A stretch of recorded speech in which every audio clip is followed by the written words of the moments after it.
Well, good morning once again to each and every one of you, and a shout out to our online community. So glad you're with us today. Well, here we are, the last Sunday of January 2018. Time has flown by. So far this year, we have gone and experienced our White Stone ceremony and received a new name, a new process, a new project for our continued spiritual growth. We have examined our life, knowing that the crucial first step in creating that life is probably forgiveness. And we have taken the time to forgive ourselves and others. Last week, we explored the idea and concept of commitment, one of the many C words in our society. We know that commitment is one of the things that make our life work. It is a crucial decision, and what we allow to take place will continue. Which brings us to consistency. In the book Point of Power that we studied last fall by Reverend Dr. Paul Hasselbeck, he explains that the key idea for humans is that we create the experience of our activity by our thinking, which is sometimes known as the law of mind action, very commonly stated in unity as thoughts held in mind reproduce after their kind. And in some metaphysical circles, it is believed and taught that whatever we hold in our minds with feeling eventually will outpicture into the manifest realm. Anthony Robbins takes it one step further in his explanation that whatever you hold in mind on a consistent basis is actually what you will experience in your life. For centuries, we have been sharing the same wisdom through the ages with consistency. It's amazing that we have been that consistent. So being consistent is actually a very easy thing to do. Science tells us that we continually think the same thoughts over and over again. Whether they're good or bad is up to you, and whether you want to judge them as good or bad is up to you. But do you see how easy it was to be consistent? You're doing it already. The dictionary states that consistency is a density of firmness, such as the liquid had the consistency of cream. Or it is the steadfast adherence to the same principle, the same course, the same direction, such as the same thoughts and patterns of behavior. It also says that consistency is an agreement or harmony and compatibility, especially correspondence uniforming an idea or concept. When I hear something like that, my marketing mind goes straight to our logo, its standard design, its standard color, its standard associated typefaces. You'll see it consistently on each of the 5 principles. We're consistent with our imaging of how we want to be seen in the world. And the 4th state, the condition of cohering or holding together and retaining form. for us as people. It is how we stay connected. And when we talk about heart coherence, it is when our thoughts and our words and our emotions are in alignment. And so when we practice consistency of thought, we are typically thinking and feeling the same. In psychology, there is known a principle called the consistency principle, which is our innate desire to be consistent, especially in attitudes and beliefs.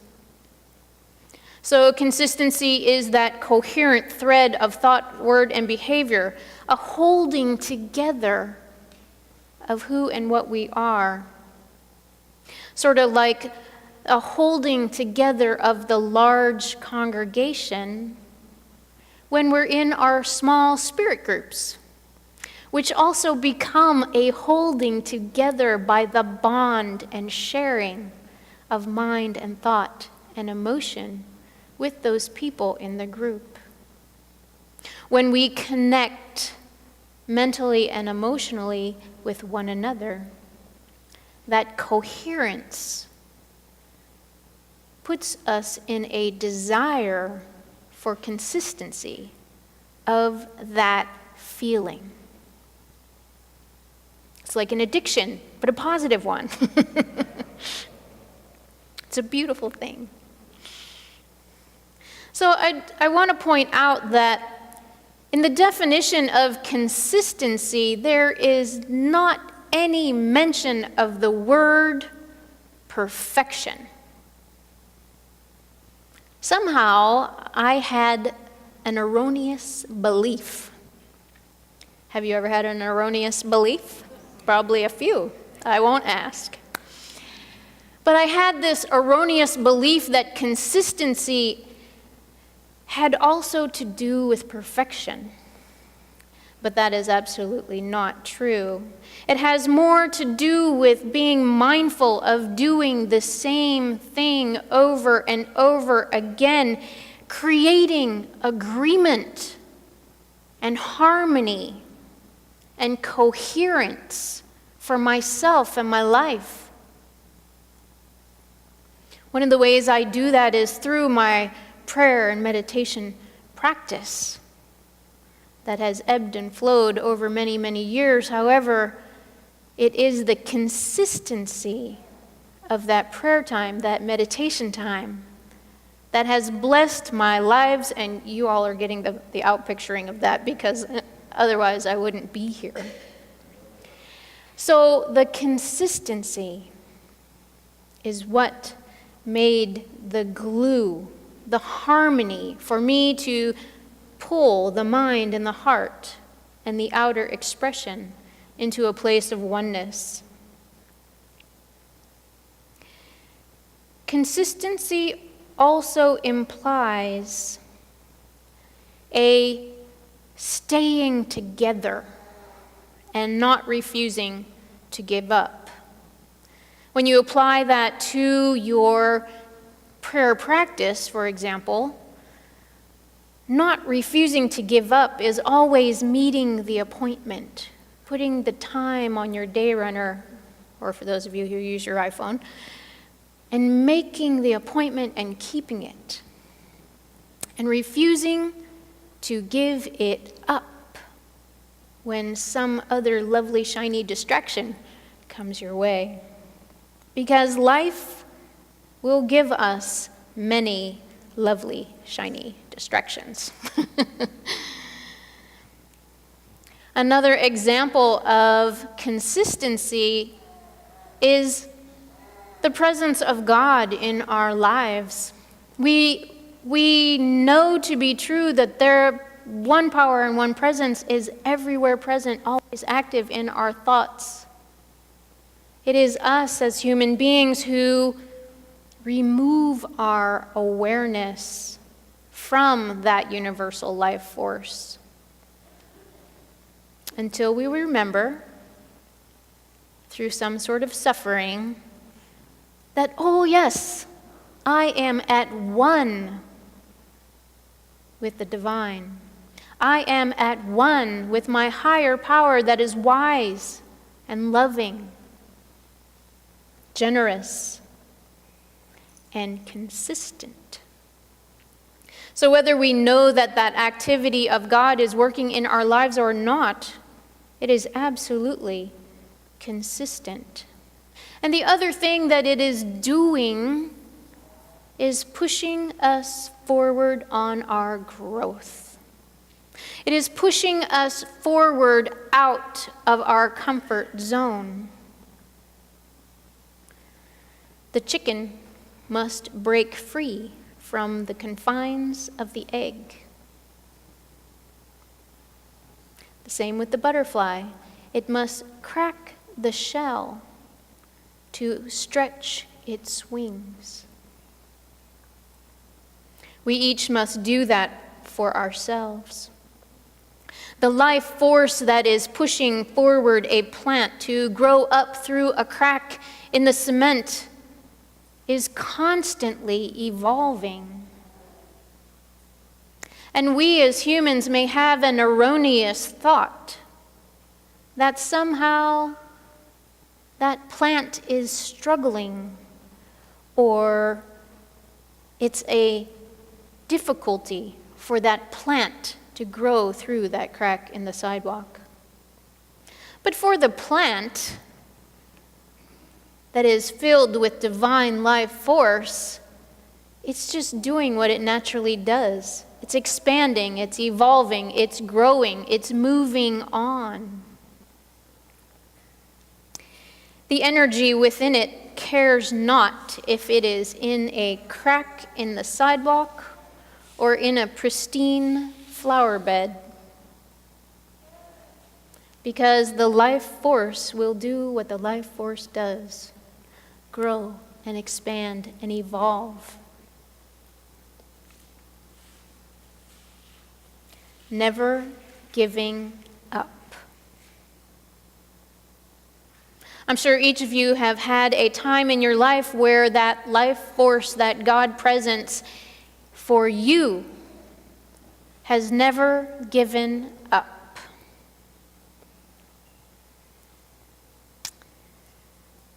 Last week, we also touched on the consistency of thought, word, and action, and how it ties into the law of cause and effect. Because like divine life pushing us forward to grow and evolve, the law of cause and effect is also always actively engaged. We can't run from it. It is a part of the divine plan. As humans, though, like making a decision for the plant that it must be struggling, we sometimes forget and apply a type of steadfast adherence of consistency without looking far down the road. Where is that bouncing ball of my thoughts, words, and actions going to lead me? Because some of those thoughts, words, and actions can lead us to a place of harm. And some of those thoughts, words, and actions can lead us to a place of expansion and enlightenment. For example, as individuals, if we continue to walk down the path of what is known to be a high cholesterol diet, which would be cause, we can project that our future health, based on scientific reports, that a high level of cholesterol in the blood is implicated in some cases of arteriosclerosis, leading to heart disease. Effect. You get the cause and the effect. I love that medical language. It's very legal.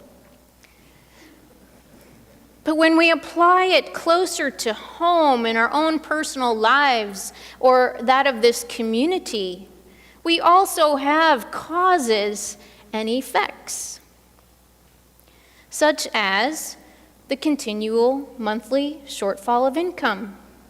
That is a cause. It will also have effects. Amen. Thank you, Michael. Preach it, brother. If we consistently believe that it is someone else's but not my responsibility to fix it, the multiple causes will also become multiple effects. Because in regard to cause and effect, it's clearly stated that each and every cause and effect outcome creates a new level of cause and effect outcomes multiplied.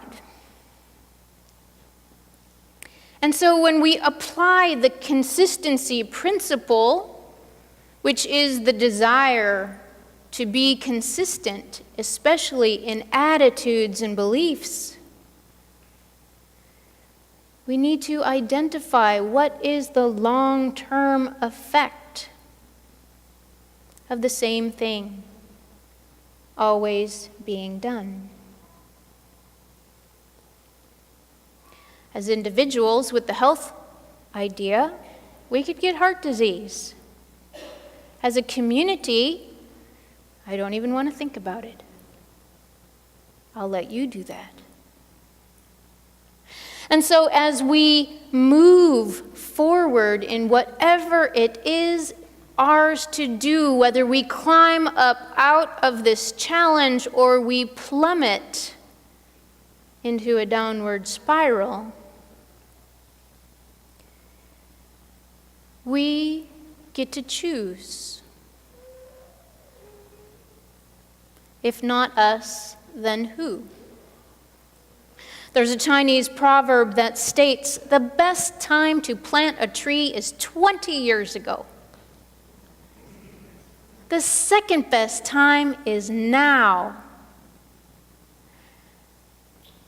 So what we have been consistent in the past can be left in the past. And what we need to do to move forward into a vibrant and healthy, sustainable future is what needs to be done now. So the best time to plan for increasing financial stability could have been 20 years ago, but the second best time is now. Oh, you guys are such fast learners. I'm so glad you're following along. So yes, now, today, January 28th, 2018, we are stepping into an experience to claim our highest and best vision for our future. By changing our thought, word, and action today and each and every day forward, we get to act in a way that will sustain our health and stability. May I have an amen? Amen. I felt it coming from Michael. I just figured I'd beat him to it. Sustainability. It's all about spiritual sustainability. Who and what we are in the world has value. We are a critical component of the planet. Each and every one of us doing our prayer work, lifting up our spirit to be the highest and best self that we can be, is critical to the health and well-being of all. I'm reminded of something that George Bailey said in the movie It's a Wonderful Life about why Bedford Falls needed that Bailey building and loan. He said, This town needs this measly one-horse institution, if only to have some place where people can come without crawling to Potter. Spiritually speaking, this town needs this Unity New Thought spiritual center, if only to have some place where people can go without going to traditional fundamentalist religion. May I have an amen?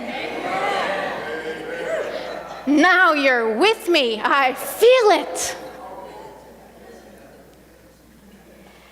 So I'll leave you with a quote. I don't know if I have it on there now. From the I Ching, which states, "After a time of decay comes the turning point. The powerful light that has been banished returns. There is movement, but it is not brought about by force. The movement is natural, arising spontaneously. The old is discarded and the new is introduced.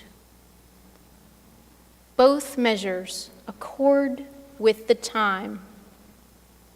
Therefore, no harm results. Today is the day." Namaste.